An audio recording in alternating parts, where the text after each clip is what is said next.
Anak ini lahir dengan keajaiban. Baru beberapa jam dilahirkan, ketika mau masuk mobil dipangku sama neneknya, anak ini berkata, "Assalamualaikum warahmatullahi wabarakatuh." Hah? Anda sih biasa di Katolik? Di budak orok bisa salam. Bayi itu kemudian berkata, "Ana rajulun alladhi sayaktuluhu dajjal, fala yusallitu ahadan ba'di." Aku adalah pemuda yang akan dibunuh Dajjal. Setelah aku tidak ada lagi yang akan dibunuh Dajjal. Ini terjadi tahun 2004. Kalau 2024 pemuda ini dibunuh, berarti usianya 20 tahun. Betul, itu usia pemuda. Dan diyakini oleh para ahli hadis, dia akan belajar ilmu hadis di Madinah. Makanya ada di Madinah. Padahal dia lahir di Gajah City. Nah, yang kedua adalah Imam Mahdi. Imam Mahdi ini akan muncul ketika terjadi banjir darah di Tanah Suci Mekah. 2018 kemarin ada terjadi banjir darah pas di Rukun Hajar Aswad.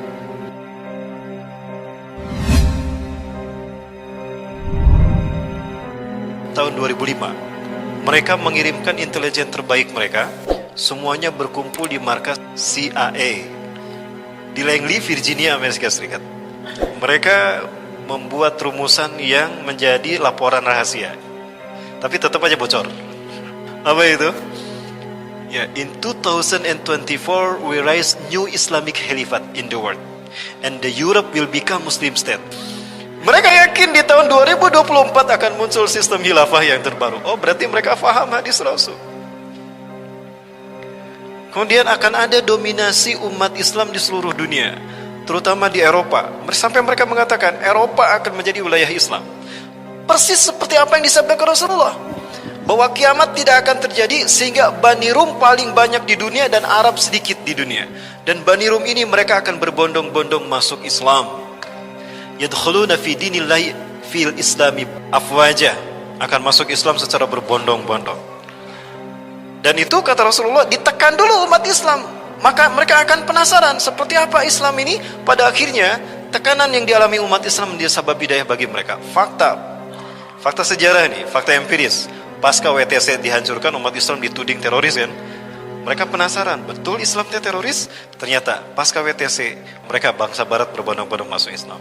Bahkan ada satu negara yang diprediksikan akan menjadi negara pertama yang menerapkan syariat Islam di Eropa. Dan itu negara di mana pernah ada karikatur penghinaan kepada Rasulullah SAW. Di Denmark. Sepertiga parlemen Denmark itu Muslim. Ya, Danish Muslim Party ini menang dalam pemilu dan mereka menyatakan akan memberlakukan syariat Islam. Nah, baik para ulama Allah, ini dari Rasulullah SAW. Nah, Rasulullah memberikan nubuah bahwa sebelum kemunculan Dajjal itu akan ada 3 tahun tersulit bagi manusia tinggal di muka bumi, hatta bagi umat Islam.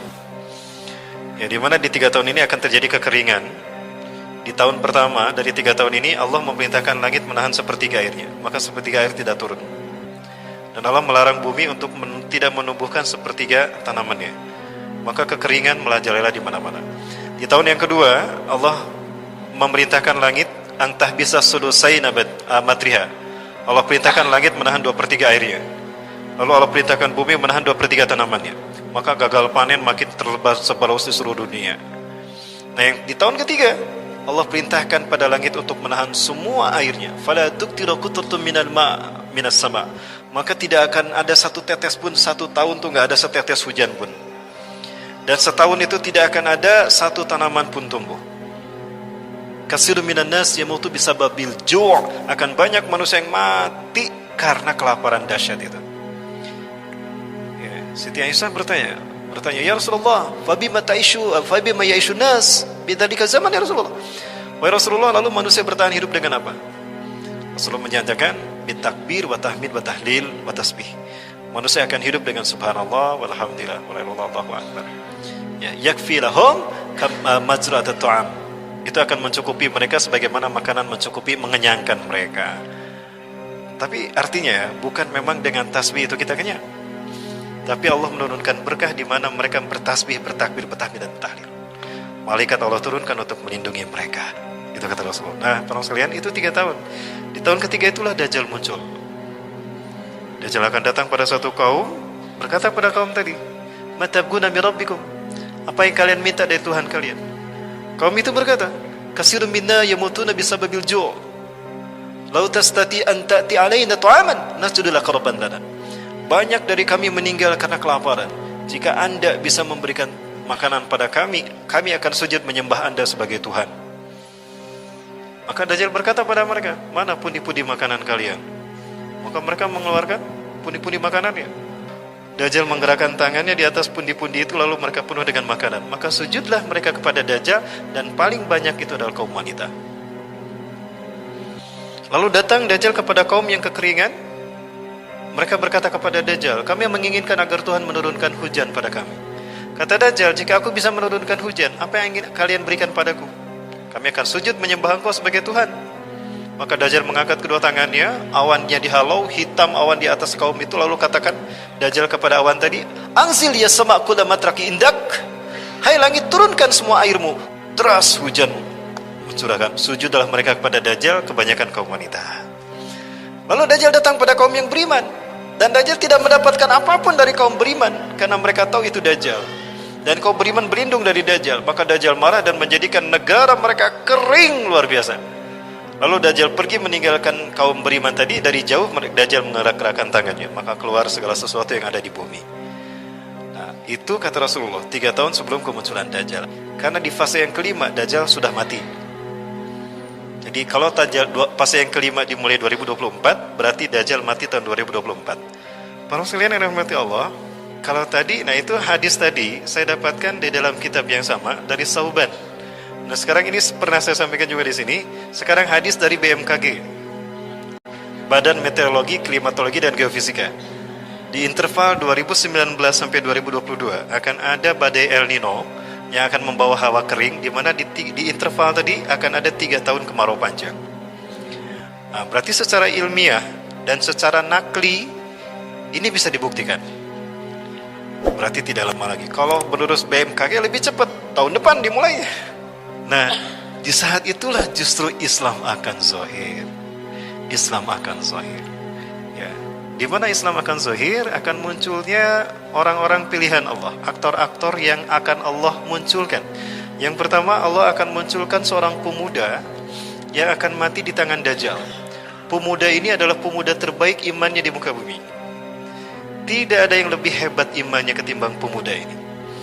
Ya. Ketika Dajjal datang, kata Rasulullah, saya tidak Dajjal ilal Madinah. Dajjal akan datang ke Madinah. Wa huwa mani'un min dukhuliha. Tapi Dajjal terhalang memasuki Madinah. Fa inna likulli babin bawabatil Madinah lahu malakan. Karena setiap pintu gerbang dari Madinah ini dijaga oleh 2 malaikat. Bisihamihim, dengan panah mereka. Rasulullah menyebutnya dengan panah, bukan dengan AK-47. Jadi yang harus kita latih panah, bukan AK-47 ya. Nah, setiap Dajjal mau masuk dipanah dia. Dajjal takut, maka dia keluar, tinggal di bukit Jabal Habsi. Di saat itulah keluar pemuda tadi. Pemuda ini datang menghadap Dajjal. Orang sembunyi karena takut kepada Dajjal, justru dia datang menghadap Dajjal. Ya gulam, hal tatakid ana rabbuk? Ya ni rabbuka, hei pemuda, kamu yakin gak aku Tuhan kamu? La araftu li annaka Dajjal, kama qala Rasulullah SAW. Yang aku tahu kamu Dajjal sebagaimana sabda Rasulullah. Dajjal marah. Pegang dia, digergaji dari kepala sampai ujung kaki. Lalu Dajjal berkata di tengah-tengah tubuh pemuda ini, jika aku hidupkan kembali dia, apakah kalian mengakui aku Tuhanku? Apa kalian masih ragu aku Tuhan kalian? Tidak. Dajjal menyatukan tubuh pemuda ini dan bertanya lagi setelah dihidupkan, ya gulam, majita tartabun aliyani rabbuka? Hai kamu masih ragu kalau aku Tuhan kamu? Bahkan aku makin yakin kamu tidak Dajjal. Dibunuhlah pemuda ini, dan tidak ada lagi orang yang dibunuh setelah pemuda ini oleh Dajjal. Itulah pemuda yang terbaik imannya di muka bumi. Hari ini pemuda itu sudah ada. Usianya 14 tahun. Tahun 2004 lahir pemuda ini di Gaza, dan ini keyakinan Syekh Nazi Royan. Makanya Gaza dibantai tahun 2008 sampai 2009, Desember sampai Januari 2009. Itu dibantai 700 anak-anak laki-laki, anak-anak mati. Karena Israel mencari anak ini. Anak ini lahir dengan keajaiban.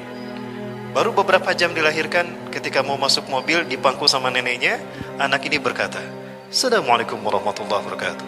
Hah? Anda sih biasa dibakadalik? Ya budak orang bisa salam. Bayi itu kemudian berkata, Ana rajulun alladhi sayaktuluhu Dajjal, fala yusallitu ahadan ba'di. Aku adalah pemuda yang akan dibunuh Dajjal. Setelah aku tidak ada lagi yang akan dibunuh Dajjal. Ini terjadi tahun 2004. Kalau 2024 pemuda ini dibunuh berarti usianya 20 tahun. Betul, itu usia pemuda. Dan diyakini oleh para ahli hadis, dia akan belajar ilmu hadis di Madinah. Makanya ada di Madinah. Padahal dia lahir di Gajah City. Nah, yang kedua adalah Imam Mahdi. Imam Mahdi ini akan muncul ketika terjadi banjir darah di Tanah Suci Mekah. 2018 kemarin ada terjadi banjir darah pas di Rukun Hajar Aswad. Ada orang yang loncat kan? Loncat dan darahnya tuh tersimbah di sana. Dan itu ada di Rukun Hajar Aswad. Ada orang yang iseng-isengan melihat Ka'bah itu kan ada 4 sudut. Ada 4 sudut Ka'bah. Ini Rukun Yamani, disebut Rukun Yamani karena menghadap ke Yaman. Ini Rukun Syami karena menghadap ke Syam, Palestina, Suriah, Jordan, dan Lebanon. Yang ini Rukun Iraki karena menghadap ke Irak. Yang ini Rukun Aswadi karena ada Hajar Aswad di sini. Pertanyaannya ini mengarah kemana? Di sini ada banjir darah di situ. Ternyata Rukun ini menghadap ke Indonesia. Semua negara yang ditunjuk oleh Rukun ini sudah dikuasai oleh Eropa. Dan ini hadis Rasulullah. Wailun lil Arabi min sadin qad iqtaraba. La ilaha illallah. Celakalah bangsa Arab karena keburukan yang telah mendekat pada mereka. Irak bangsa Arab, Syam bangsa Arab, Yaman bangsa Arab, Indonesia Nusantara. Semua negara yang ditunjuk oleh sudut Ka'bah ini sudah hancur. Tinggal Indonesia. Apakah ini isyarat akan ada peluang kebangkitan Islam dari Indonesia? Itu yang dikatakan oleh 5 ulama besar. Di momentum hijrah ini, kata Rasulullah, akan ada hijrah kembali. Satakunu hijratun ba'da hijratin. Akan terjadi hijrah sesudah hijrah. Wa khairu ahli al-ardi yawmaidin alladina yuhajiruna ila biladi hijrati Ibrahim. Sebaik-baik manusia di muka bumi di fase itu adalah mereka yang hijrah ke bumi hijrahnya Ibrahim, Palestina dan Suriah. Para sahabat bertanya, alisa fihi muslimun ya Rasulullah? Apakah tidak ada orang Islam di tengah-tengah mereka? Oh, banyak orang Islam saat itu. Lakinna imanuhum la yujawiju hanajirahum. Iman mereka tidak sampai ke tenggorokan. Jadi imannya cuma di casing aja. Banyak yang hijrah tapi salah hijrah. Banyak yang hijrah tapi cuma casingnya aja, isinya belum hijrah. Nah, banyak umat Islam di sana. Dan mengerikannya, yang paling mengerikan kata Rasulullah, wa asyaru minhum al-ulama. Yang paling buruk dari mereka adalah ulama. U-nya agak lama untuk membedakan dengan ulama yang asli, yang Quran Sunnah. Allahu Akbar. Sekarang sudah bermunculan, artinya kita berada di fase kebangkitan Islam. Demi Allah, dalam hitungan sejarah, detik-detik kebangkitan Islam tidak lama lagi. Dan itu artinya kita akan menyaksikan khilafah tegak kembali. Ini betul-betul dahsyat. Akan muncul fase yang terindah sebelum hari kiamat. Pertanyaannya, di mana posisi kita saat itu? Tentu